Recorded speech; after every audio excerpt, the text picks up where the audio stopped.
All right, let's dive right in. Today, we're going to talk about a concept that could totally change the game for how you approach your day. We're moving beyond just managing time, and we're stepping into the world of truly mastering it. It's all about going from that constant feeling of overwhelm to a place of real, focused achievement. Sound familiar? You know that feeling, right?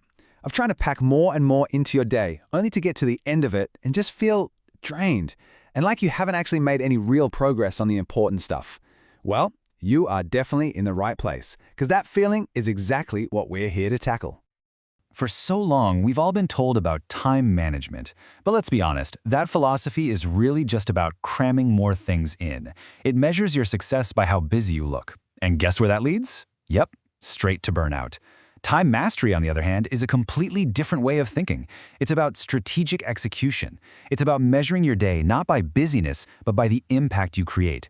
And that, right there, is what leads to genuine freedom. So, how do we make this shift? How do we actually do this? Well, it all starts with a revolution in how we look at our to-do list, and it all centers on one single, powerful idea, the high-value task. A high-value task, or an HVT, you can think of it as the hero of our story today. See, it isn't just another item you check off your list. No way. This is the one thing that, when you do it, creates a huge leap forward. It's the task that actually matters for hitting those big, ambitious goals you've set for yourself. You've probably heard of the 80-20 rule, right? The Pareto principle? Well, this is it in action. Your high-value tasks, they are that critical 20% of your effort that are driving a whopping 80% of your results. The secret isn't about working more hours, it's about channeling your best energy into that vital few. Okay, so how do you spot an HVT when your to-do list is a mile long? You run it through this simple 3-question filter. First, ask yourself, is this a major step forward or is it just maintenance? Keeping the lights on. Second, is this something that only I can do? And third, will the reward for doing this be massive compared to the effort I put in? If you're getting a yes to these questions, bingo, you've found your HVT. All right, so we know what an HVT is, we know how to find one. Now for the fun part. Let's look at the first strategy for actually putting them into practice. We are going to make the HVT the absolute cornerstone of your daily routine. Probably the biggest trap we all fall into is starting our day by reacting. We open our email, we check notifications, we respond to what other people want from us. But a time master, they're proactive. Before all that chaos can even start, you deliberately, intentionally choose the single most important task that will define your day as a win. And the action plan for this is a really simple 4-step process. Step 1, name your HVT. Just one. Then, step 2, block out 90 uninterrupted minutes on your calendar. Third, and this is crucial, you have to protect that time like a fortress. No phone, no email, no distractions. And finally, step 4, execute. For those 90 minutes, you work only on that single task. I absolutely love this way of thinking about it. Your HVT block isn't just some focus time. Think of it as a critical, can't-miss meeting with the version of yourself who has already achieved your biggest goals. You wouldn't just cancel that meeting, would you? Of course not. Okay, so once you've prioritized your HVT, the next big move is to clear the deck of everything else. This is where you get strategic about what you choose not to do. The first, and honestly, the most powerful pillar is elimination. You have to be ruthless here.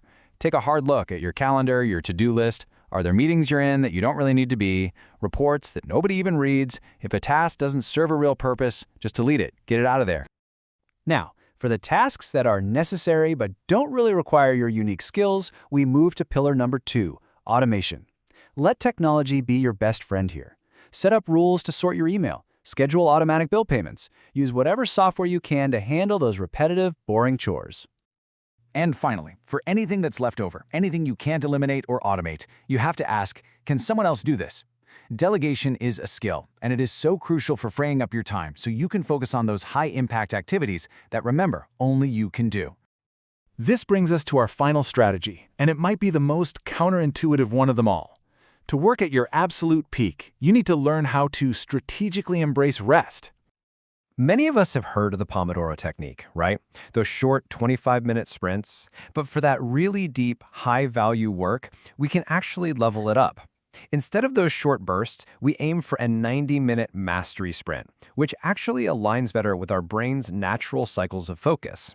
And then, this is key, we follow it with a real 20-minute recovery period. The big takeaway here is that rest isn't laziness. It's a non-negotiable part of the process. It's an input for high-quality output. Your brain simply cannot perform at its best for 8 hours straight. True mastery comes from a sustainable rhythm of intense work followed by intentional recovery. So, when you combine these 3 strategies, when you prioritize your HVT, you clear out all the clutter, and you use strategic rest, the result is just transformative. It's about gaining this incredible freedom through intense, targeted focus. What happens is you create this amazing positive feedback loop. You start seeing real, tangible progress on your biggest goals, which feels amazing. Your to-do list suddenly feels clearer, less intimidating, and most importantly, you reclaim your mental space and actual time for the life you want to live outside of work. Look, you don't have to overhaul your entire life overnight. That's not the goal. The best way to start is just small. Just focus on tomorrow. When you wake up, before you check your phone, before you do anything else, pick that one high-value task. Put that 90-minute block on your calendar and take control of your day. So I'll leave you with this question to think about. And don't just let it be a thought. Write it down. What is the one thing you can do tomorrow that will make the day an undeniable success? Identify it, schedule it, and you will be well on your way to mastering your time.